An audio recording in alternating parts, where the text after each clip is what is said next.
অত্যন্ত আনন্দের একটি সকাল, আমার জীবনের একটি স্মরণীয় দিন। আমি জানতে পারলাম মেদিনীপুর কথা চর্চা আজকে প্রথম, যেটাকে বলে আক্ষরিক অর্থে আত্মপ্রকাশ, এত গুণীজনকে সামনে রেখে আমাদেরকে একটা সুযোগ করে দিয়ে, সেটা হচ্ছে অত্যন্ত একটা স্মরণীয় দিন। এই দিনটি হয়তো আগামী দিনে অনেক কিছুকে আমাদের জানান দেবে, কারণ এইরকম একটি ছোটতম অঙ্কুরিত চারা আস্তে আস্তে সে বৃক্ষতে পরিণত হবে এবং ফুল সমস্ত দিক দিয়ে আমাদেরকে ভুলিয়ে দেবে, সাহিত্যের বিভিন্ন শাখা প্রশাখায় বিচরণ করবে। এই আশা রেখে আজকের দিনের এই উদ্বোধক হিসেবে যে আমি সম্মানিত হয়েছি, উদ্যোক্তাদের সেই জন্য অভিনন্দন জানিয়ে আমি আমার ছোট্ট বক্তব্য শুরু করছি। আমি মেদিনীপুরেরই সন্তান। মেদিনীপুরের প্রাইমারি, মেদিনীপুরের কেজি স্কুল, মেদিনীপুরের কলেজ। যখন কলকাতা থেকে আজকে আসছিলাম, আমার ড্রাইভার আমাকে জিজ্ঞেস করলো, স্যার এই জায়গাটা কি আপনারা পরিচিত? এটা ঘটনা, এই খড়গপুরও মেদিনীপুরের এক্সটেন্ডেড পয়েন্ট। আমি সেই আমার শৈশবকালের কথা ভাবছিলাম, একটা দিন মেদিনীপুরের শহরে থেকে খড়গপুরে না এলে পুজো পরিক্রমা আমাদের সম্পূর্ণ হতো না। সেই আমরা যখন শৈশব কৈশোরের যাত্রী, সেই সময় আমরা বন্ধু বান্ধবরা এসে মেদিনীপুরের খড়গপুরের আনাচে কানাচে ঘুরতাম, হেঁটে নয় সাইকেলে। ফলে যাই হোক, আমি যখন নরেশবাবুকে জিজ্ঞেস করলাম ট্রাফিক এর কোন জায়গায়, কোনো স্যার ইন্দা পেরিয়ে ট্রাফিকে ঢুকেই আপনি বাঁধেছে, এগুলো একটু ঘুরিয়ে যায় কোন ফলে কোথায় কী হয়। তো যাই হোক, এই খড়গপুরের সাথেও আমাদের একটা আলাদা সুন্দর নিবিড় সম্পর্ক, সমগ্র মেদিনীপুর জেলাকে নিয়ে সম্পর্ক। তাই মেদিনীপুরের উপাচার্য হিসেবে যখন আমি দায়িত্ব গ্রহণ করলাম, 34 বছরের অধ্যাপনা জীবন কাটিয়ে, সবসময় আমি বলি, যে কোনো জায়গায় বলি, যে সময় এই সুযোগটা পেয়েছিলাম মেদিনীপুরের বিদ্যাসাগর নামাঙ্কিত যে বিশ্ববিদ্যালয়, তার একজন নবীন অধ্যাপক হিসেবে জয়েন করে আজ থেকে 34 বছর আগে, তখন আমাদের কাছে একটা চ্যালেঞ্জ, মেদিনীপুরের বিদ্যাসাগরের নামাঙ্কিত যে বিশ্ববিদ্যালয়, তাকে একদিন জগৎসভায় স্থান করে দিতে হবে।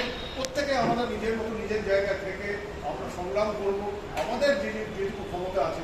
আজকে আমি খুব আনন্দিত যে সেই বিদ্যাসাগর বিশ্ববিদ্যালয় উপাচার্য হিসেবে যখন আমি জয়েন করলাম, এই মধুবাবুদের সাথে অসংখ্য জায়গায়, সে একটা প্রাইমারি স্কুলের অ্যানুয়াল সেরিমনিতেই হোক, বা একটা খায়রুল্লাহ চকের পুজোরই হোক, বা পুজো পরিক্রমাতেই হোক, বা একটা সাহিত্য চর্চার আসনই হোক, অসংখ্য জায়গায় ওনাদের সাথে আমি একসাথে বসেছি, মঞ্চে বক্তৃতা দিয়েছি।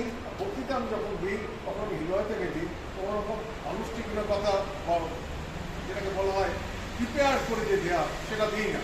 আমি এখানে এসে যদি বুঝতে পারলাম মেদিনীপুর কথাচর্চা একটি নূতন সংস্থা, যেটা অনেকদিন আগে হয়তো আত্মপ্রকাশ করেছিল, আজকে অফিসিয়াল সেটা আরও সুন্দরভাবে নিবিড়ভাবে এই পশ্চিমবাংলার বিভিন্ন গুণীজন, গুণী সাহিত্যে, কবি, প্রাবন্ধিক, তাদেরকে এখানে উপস্থিত করে তারা সারাদিন ধরে এই কবিতা চর্চা, গদ্য চর্চা, সাহিত্য চর্চার মধ্যে দিনটা কাটান। এখন ঘটনা হচ্ছে কিছু কিছু সাহিত্যের ভেদাভেদ আছে, যেরকম আমি কবিতা, ছড়া, পদ্য, এগুলোর ভেদাভেদটা নিয়ে কখনো কখনো চিন্তিত হয়ে গেছি। কেউ বলে ছড়া উৎসব, সর্বজনীন ছড়া উৎসব বিদ্যুৎবাবু দিয়ে আমি অভিভূত হয়ে গেছি। একটা সুন্দর প্রচেষ্টা, কি সুন্দরভাবে সারা পশ্চিমবাংলা থেকে সবাই কি আন্তরিকতার সাথে এসে উপস্থিত হলো, আমি নতুন করে ভাবতে শিখলাম এই মেদিনীপুর জেলার সাহিত্য অনুরাগী মানুষদের প্রচেষ্টা। আমি কলেজ স্কুলে যখন পড়তাম, তখন আমাদের মাস্টারমশাইরা সত্যি একটা দিকপাল ছিল, এবং থেকে আমার মনে হলো উত্তমবাবুর কথা, যিনি রিটায়ার করার পরে রবীন্দ্র চর্চায় নিজেকে বিদিত করে দিয়েছিলেন এবং আন্তর্জাতিক স্বীকৃতি অর্জন করেছিলেন। আমি মধুবাবুকে আমি বিশেষ করে জানাবো, মেয়েরা অত্যন্ত দায়িত্বশীল আধিকারিকের পদ অলঙ্কৃত করেও বিভিন্নভাবে লোকসংস্কৃতি, সাহিত্যের বিভিন্ন শাখা প্রচার বিচরণ করেন। বিবেকানন্দবাবু কয়েকদিন আগে একটি বই প্রকাশ করলেন, আমি তার প্রমাণ লিখে দিয়েছিলাম। এই যে বিভিন্নভাবে আমাদের নবীন কবি নির্মল্য, হয়তো আসলে কিনা জানি না, সেই যখন আমাকে পূর্ব আমার প্রিয় কবি বইটি উপন্যাসটা দিল, আমি এক নিঃশ্বাসে বললাম, করে অভিভূত হয়ে গেলাম। সিদ্ধান্ত বিনোদ, তার কথা বলবো, অনেকে গুণী হয়েছি, ছড়িয়ে ছিটিয়ে আছে। আমাদের বিরসব ভট্টাচার্যের কথা মনে পড়ছে, আমাদের তপনজ্যোতি বাবুর কথা মনে পড়ছে। এরা কিন্তু বিভিন্ন আর নতুন নতুন কত কবি, কত সাহিত্যিক, তাদের সাথে আমার পরিচিতি, এটা হয়তো উপাচার্য না হলে হতো না। তাই যখনই আমাকে নরেশবাবুরা আমাকে জানান দিলেন, যদিও এখন আমি অবসর নিয়েছি, কলকাতায় বিশেষ কারণে থাকতে হয়, সেখান থেকে আসাটা অত সোজা হয় না, তবুও আমি যেন মনে হলো অনেক দায়িত্ব হয়ে এই অনুষ্ঠানটার দিকে তাকিয়েছিলাম। আজকে বিরোধে গিয়ে দেখলাম দ্বিতীয় হুকি ব্রিজ বন্ধ করে দিয়েছি, ঘুরে ফিরে ঠিক সময় আসতে পেরেছি বলে আমি নিজেই আনন্দিত। যাক, আপনাদের কয়েকজনকে দেখতে পাচ্ছি, আগামী দিনে আরো অনেক বিশিষ্ট ব্যক্তিরা আসবে, তারা এই আজকের অনুষ্ঠানকে প্রাণবন্ত করে তুলবে। আমি আনন্দিত যে প্রকাশকরা অসংখ্য বই লাগিয়েছে। একটা অনুষ্ঠানের কথা আমার মনে পড়ছে, হয়তো কারো কেউ যারা বুঝতে ছিলেন আসবেন আমার বিশ্ববিদ্যালয়, আমাকে যখন বলা হলো স্যার কবিতা তো অনেকেই হয়, কিন্তু আপনার বিশ্ববিদ্যালয়ের মূল লক্ষ্যটা কি? আমি বললাম লক্ষ্যটা হচ্ছে আমাদের যে জিওগ্রাফিক্যাল টেরিটরি, আমাদের যে ডেমোগ্রাফিক স্ট্রাকচার, আমাদের যে লোক সংস্কৃতি, আমাদের যে কালচার, ট্রাইবাল কালচার, আমাদের যে মানুষ, সাধারণ জনজীবী মানুষ, এদেরকে নিয়ে আমাদের বিশ্ববিদ্যালয়, তাদের ফার্স্ট জেনারেশনের রান্নারা আসে, আমাদের সাথে পড়াশোনা করেন, সময় কাটান এবং তারা যত সময় স্থান করে নেয়। এটা আমাদের শিক্ষক হিসেবে একটা অত্যন্ত আনন্দ। তাই আপনারা নতুন আঙ্গিকে এই একটা উৎসব, কবিতা উৎসব, কবিতার উৎসবের নাম ছিল মনে আছে হয়তো প্রান্তিক মানুষের কবিতা, অর্থাৎ যে সমস্ত মানুষ প্রান্তিক তাদেরকে নিয়ে যে কবিতা, সেই কবিতা। সুতরাং সাহিত্যের অনেক শাখা প্রশাখা, তার বিভিন্ন ভাব আছে, তার মধ্যে যাচ্ছে। এটুকু আমি বুঝতে পেরেছি যে এটা ঘটনা।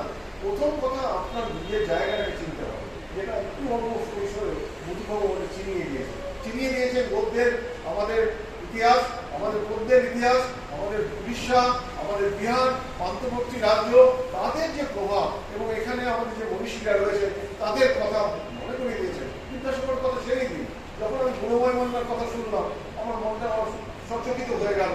আমি যখন কর্মজীবনে বহরমপুরে বিশ্বনাথ কলেজে পড়াবার জন্য নিযুক্ত হলাম, সেই সময় গুণময় মান্না বিচার করেছেন এবং সেখানে বহরমপুরে থাকতে আমার ছেলে অত্যন্ত প্রীতি একজন পদার্থবিদ, আমাদেরই সবাই সমবয়সী। তো যাই হোক, সেটা কথা না, ওনার সাথে অনেক সময় আমি কাটিয়েছি। তো যাই হোক, সেগুলো আমার স্মৃতিতে আছে এবং সেগুলো ভালো লাগা। আমি কি সাহিত্যের ব্যক্তি না, আমি প্রকৃতি বিজ্ঞানী।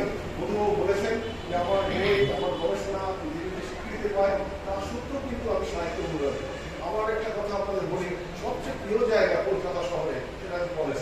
আমি যখনই সুযোগ পাই গাড়ি করে আমি চলে যাই কলেজ। প্রতিটা কোনো বইয়ের দোকানের যারা মালিক, যারা বিক্রি করে, তারা আমাকে চেনে, স্যার করেই চেনে এবং তারা বিভিন্ন বই। ইদানিংকালে আমার একটা অত্যন্ত লোভ এবং আনন্দ, সেটা হচ্ছে সাহিত্যের বই জোগাড় করা। সেই আমি শহীদ মুজতবা আলীর বই, শহীদ মুজতবা সিরাজের বই, বিমলকরের বই, আমি সুনীল গঙ্গোপাধ্যায়ের বেশ কিছু ভলিউম, রমেশ বসু, মানিক বন্দ্যোপাধ্যায়, আমার বিশেষ করে এত বই কি কবে পড়বে, সত্যি পড়া যায় না।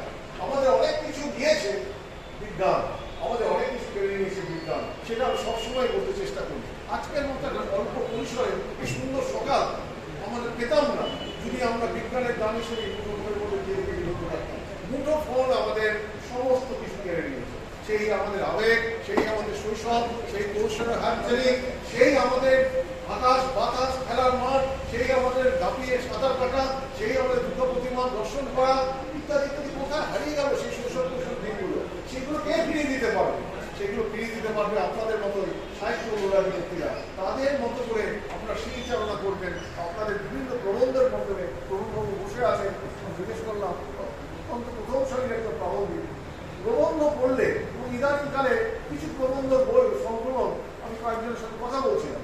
উর্মিলা চক্রবর্তী ইতালির মিলানে থাকে, সে আমাকে ফোন করেছিল সমবয়সী, বললো সুশান্ত তুমি কি এটা পড়েছো, বাংলাটা পড়েছো?